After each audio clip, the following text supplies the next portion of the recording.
ನಾಳೆ ಸಿಎಂ ಪರವಾಗಿ ಅಭಿಷೇಕ್ ಮನು ಸಿಂಘ್ವಿ ಅವರು ವಾದ ಮಂಡಿಸುವಂತಹ ಸಾಧ್ಯತೆ ಇದೆ.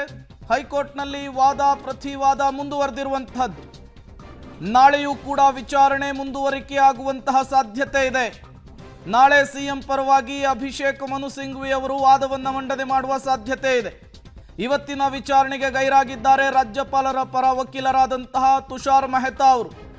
ವಾದ ಪ್ರತಿವಾದ ಮುಂದುವರೆದಿರುವಂತಹದ್ದು. ಇವತ್ತು ರಾಘವನ್ ಅವರು ವಾದವನ್ನು ಮಂಡಿಸಿದ್ರು, ಮಣಿಂದರ್ ಸಿಂಗ್ ನಿನ್ನೆ ವಾದವನ್ನು ಮಂಡಿಸಿದ್ರು, ತುಷಾರ್ ಮೆಹ್ತಾ, ಪ್ರಭುಲಿಂಗನಾವದಿಗೆ, ಅಭಿಷೇಕ್ ಮನು ಸಿಂಘ್ವಿ ಕೂಡ ಈಗ ಒಂದು ಹಂತದ ವಾದವನ್ನು ಮಾಡಿ ಮುಗಿಸಿದ್ರು.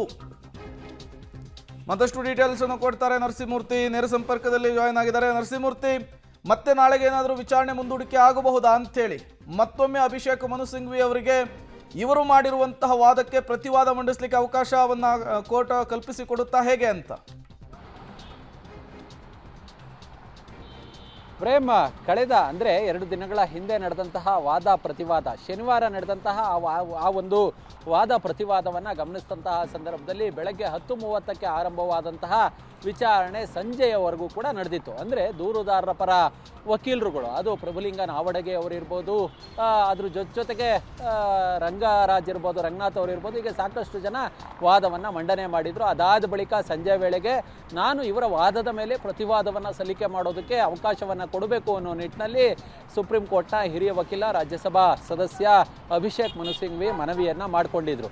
ಅದಕ್ಕೆ ನ್ಯಾಯಮೂರ್ತಿಗಳು ಒಂದು ಅಭಿಪ್ರಾಯವನ್ನು ಪಟ್ಟಿದ್ರು. ಪ್ರತಿದಿನ ಬೆಳಗ್ಗೆ ವಿಚಾರಣೆಯನ್ನು ನಡೆಸೋದಕ್ಕೆ ಸಾಧ್ಯವಿಲ್ಲ, ಮಧ್ಯಾಹ್ನದ ನಂತರ 2:30 ನಂತರ ಬೇಕಾದರೆ ಪ್ರತಿದಿನ ವಿಚಾರಣೆಯನ್ನು ನಡೆಸೋಣ ಅನ್ನೋ ನಿಟ್ಟಿನಲ್ಲಿ ಕೋರ್ಟ್ನಲ್ಲಿ ತಮ್ಮ ಅನಿಸಿಕೆಯನ್ನು ವ್ಯಕ್ತಪಡಿಸಿದರು. ಹೀಗಾಗಿಯೇ ಇವತ್ತು 2:30ಕ್ಕೆ ಈ ಒಂದು ಅರ್ಜಿಯ ವಿಚಾರಣೆ ನಡೆದಿದೆ. ಈ ಸಂದರ್ಭದಲ್ಲಿ ದೂರುದಾರ ಸ್ನೇಹ ಸಾಯಿಮಯಿ ಅವರ ಪರ ಒಂದಷ್ಟು ರಾಘವನ್ ಅವರು ಸುದೀರ್ಘವಾಗಿ ಸುಮಾರು 2:30ರಿಂದ ಇಲ್ಲಿಯವರೆಗೂ ಸುಮಾರು 2-2.5 ಗಂಟೆಗಳ ಕಾಲ ಹೇಗೆ ಇಲ್ಲಿ ಅಕ್ರಮ ನಡೆದಿದೆ, ಯಾವ ಕಾರಣಕ್ಕೋಸ್ಕರ ಇಲ್ಲಿ ಅನುಮತಿಯನ್ನು ಕೊಡಲಾಗಿದೆ ಅನ್ನೋದ್ರ ಬಗ್ಗೆ ನ್ಯಾಯಪೀಠದ ಗಮನಕ್ಕೆ ತರುವ ಕೆಲಸವನ್ನು ಮಾಡಲಾಗಿದೆ. ಇದಾದ ಬಳಿಕ ಉಳಿದ ದೂರುದಾರ ಯಾರಿದ್ದಾರೆ ಅವರ ಪರ ವಕೀಲರು ಕೂಡ ಒಂದಷ್ಟು ತಮ್ಮ ವಾದವನ್ನು ಮಂಡನೆ ಮಾಡ್ತಕ್ಕಂಥ ಸಾಧ್ಯತೆ ಇದೆ. ಇದಾದ ಮೇಲೆ ಮತ್ತೆ ಪ್ರತಿವಾದವನ್ನು ಮಾಡೋದಾಗಿ ಕಳೆದ ಶನಿವಾರವೇ ಅಭಿಷೇಕ್ ಮನು ಸಿಂಘ್ವಿ ಅವರು ಹೇಳಿದರು.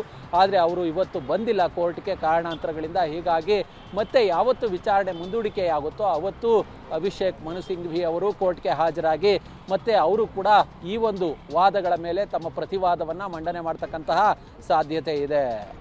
ಅರವಿಂದ್. ಓಕೆ ನರಸಿಂಹಮೂರ್ತಿ, ಎಲ್ಲ ಬೆಳವಣಿಗೆಗಳನ್ನು ಗಮನಿಸ್ತಾ ಇದ್ರೆ ಬಹುತೇಕ ಇದು ಮತ್ತಷ್ಟು ಡ್ರ್ಯಾಗ್ ಆಗುವಂತಹ ಸಾಧ್ಯತೆ ಇದೆಯಾ ಅಂತ? ಓಕೆ, ಹಾಗೆ ಸಂಪರ್ಕದಲ್ಲಿರಿ, ಮತ್ತಷ್ಟು ಡೀಟೇಲ್ಸ್ ಅನ್ನು ನಿಮ್ಮಿಂದ ಪಡಿತಾ ಹೋಗ್ತೀನಿ. ಮೂಡಾ ಹಗರಣದ ಬಗ್ಗೆ ಸರ್ಕಾರವೇ ಒಪ್ಪಿಕೊಂಡಿದೆ. ಈಗಾಗಲೇ ತನಿಖಾ ಆಯೋಗವನ್ನು ಕೂಡ ಸರ್ಕಾರವೇ ರಚಿಸಿದೆ. ಮೂಡಾ ಅಕ್ರಮದ ಬಗ್ಗೆ ತನಿಖೆಯೂ ಕೂಡ ನಡೆದಿದೆ. ಎಲ್ಲ ಅಂಶಗಳನ್ನು ಕೂಡ ಉಲ್ಲೇಖಿಸ್ತಾ ಇದ್ದಾರೆ. ಸರ್ಕಾರವೇ ತಪ್ಪಿಸಿಕೊಂಡಂತೆ ಕಾಣಿಸ್ತಾ ಇದೆ. ಮೂಡಾ ಹಗರಣದ ಬಗ್ಗೆ ಸರ್ಕಾರವೇ ಒಪ್ಪಿಕೊಂಡಿದೆ ಅನ್ನುವಂತಹ ಅಂಶವನ್ನು ಕೂಡ ಉಲ್ಲೇಖಿಸಿದ್ದಾರೆ. ಯಾವಾಗ ಸಿಎಂ ಸಿದ್ದರಾಮಯ್ಯನವರ ಮೇಲೆ ಆರೋಪ ಬಂತು, ನಿವೃತ್ತ ನ್ಯಾಯಾಧೀಶರ ಸಮ್ಮುಖದಲ್ಲಿ ಒಂದು ಆಯೋಗವನ್ನು ರಚನೆ ಮಾಡಲಾಯಿತು. ತನಿಖೆಯನ್ನು ನಡೆಸಲಿಕ್ಕೆ, ವರದಿಯನ್ನು ಕೊಡಲಿಕ್ಕೆ ಸೂಚನೆಯನ್ನು ಕೊಡಲಾಯಿತು.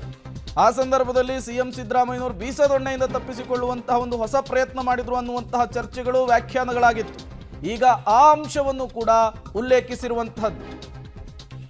ಮತ್ತಷ್ಟು ಡೀಟೇಲ್ಸ್ ಕೊಡ್ತಾರೆ ನರಸಿಂಹಮೂರ್ತಿ, ನೇರ ಸಂಪರ್ಕದಲ್ಲಿ ಜಾಯ್ನ್ ಆಗಿದ್ದಾರೆ. ನರಸಿಂಹಮೂರ್ತಿ, ಈಗ ಸರ್ಕಾರದ ಒಂದು ವಿಚಾರವನ್ನು ಪ್ರಮುಖವಾಗಿ ಇಲ್ಲಿ ಉಲ್ಲೇಖಿಸಲಾಗ್ತಾ ಇದೆ. ನಿವೃತ್ತ ನ್ಯಾಯಮೂರ್ತಿಗಳ ಒಂದು ಆಯೋಗವನ್ನು ರಚನೆ ಮಾಡಲಾಗಿತ್ತು, ವರದಿಯನ್ನು ಕೇಳಲಾಗಿತ್ತು. ಈ ವಿಚಾರವನ್ನು ಕೂಡ ಪ್ರಸ್ತಾಪಿಸ್ತಾ ಇರುವಂತಹದ್ದು. ಈ ವಿಚಾರಕ್ಕೆ ಏನೆಲ್ಲ ಬೆಳವಣಿಗೆಗಳಾಗ್ತಾ ಇದೆ ಅಂತ? ಪ್ರೇಮ್, ಮುಂದುವರೆದ ತಮ್ಮ ವಾದದಲ್ಲಿ ರಾಘವನ್ ಅವರು ನ್ಯಾಯಪೀಠದ ಗಮನಕ್ಕೆ ತಂದಂತಹ ವಿಚಾರ, ಈಗಾಗಲೇ ಸರ್ಕಾರ ಈ ಪ್ರಕರಣ ಸಂಬಂಧ ನಿವೃತ್ತ ನ್ಯಾಯಮೂರ್ತಿಗಳ ನೇತೃತ್ವದಲ್ಲಿ ಒಂದು ತನಿಖೆಗೆ ಆದೇಶವನ್ನು ಕೊಟ್ಟಿದೆ. ಈ ಸಂದರ್ಭದಲ್ಲಿ ಮಧ್ಯಪ್ರವೇಶವನ್ನು ಮಾಡಿದಂತಹ ಮಾನ್ಯ ನ್ಯಾಯಮೂರ್ತಿಗಳು ಈಗ ಪಾರ್ವತಿಯವರು ಪಡ್ಕೊಂಡಿರ್ತಕ್ಕಂತಹ 14 ನಿವೇಶನಗಳ ಸಂಬಂಧ ಇನ್ವೆಸ್ಟಿಗೇಷನನ್ನು ನಡೆಸೋದಕ್ಕೆ ಈ ಒಂದು ಏಕವ್ಯಕ್ತಿ ನಿವೃತ್ತ ನ್ಯಾಯಮೂರ್ತಿಗಳ ಆಯೋಗವನ್ನು ರಚಿಸಲಾಗಿದೆಯಾ ಅಂತ ಕೇಳಿದಂತಹ ಸಂದರ್ಭದಲ್ಲಿ ಇಲ್ಲ, ಮೂಡಾದಲ್ಲಿ ಸಾಮಾನ್ಯ ನಡಾವಳಿಗಳೇನಿದ್ದಾವೆ ಆ ನಿಯಮಗಳ ಬಗ್ಗೆ ತನಿಖೆಯನ್ನು ನಡೆಸೋದಕ್ಕೆ ಆಯೋಗವನ್ನು ರಚನೆ ಮಾಡಲಾಗಿದೆ. ಅಲ್ಲಿಗೆ ಸರ್ಕಾರವೇ ಪರೋಕ್ಷವಾಗಿ ಇಲ್ಲಿ ಅಕ್ರಮ ನಡೆದಿದೆ ಅನ್ನೋದನ್ನು ಒಪ್ಕೊಂಡಿದೆ. ಹೀಗಾಗಿಯೇ ಇಲ್ಲಿ ಏಕವ್ಯಕ್ತಿ ಆಯೋಗವನ್ನು ರಚನೆ ಮಾಡುವ ಮುಖಾಂತರ ಎಲ್ಲೋ ಒಂದು ಕಡೆ ಬೀಸೋ ದೊಣ್ಣೆಯಿಂದ ಪಾರಾಗುವ ಕೆಲಸವನ್ನ ಮಾಡ್ತಿದ್ದಾರೆ. ಇಲ್ಲಿ ಮುಖ್ಯಮಂತ್ರಿಗಳ ರೋಲ್ ಇಲ್ಲ ಅಂತಂತಹ ಸಂದರ್ಭದಲ್ಲಿ ಮುಖ್ಯಮಂತ್ರಿಗಳ ರೋಲ್ ಇರೋದ್ರ ಬಗ್ಗೆ ಸ್ಪಷ್ಟವಾಗಿ ಉಲ್ಲೇಖವನ್ನ ಮಾಡಿದ್ದೀವಿ. 1998ರ ಡಿನೋಟಿಫಿಕೇಶನ್ ರೂಲ್ಸ್ ಏನಿದೆ ಅದು 2015 ಮತ್ತು 17ರಲ್ಲಿ ಚೇಂಜ್ ಆಗಿದೆ. ಅದಕ್ಕೂ ಮೊದಲು ಎಲ್ಲಾದರೂ ಭೂಮಿ ಏನು ಅಕ್ವಿಷನ್ ಆದಂತಹ ಸಂದರ್ಭದಲ್ಲಿ ಬದಲಿ ನಿವೇಶನವಾಗಿ ತುಂಬ ಕಡಿಮೆ ಪ್ರಮಾಣದಲ್ಲಿ ಬದಲಿಯಾಗಿ ಒಂದಷ್ಟು ಪರಿಹಾರವನ್ನು ಕೊಡಲಾಗ್ತಿತ್ತು.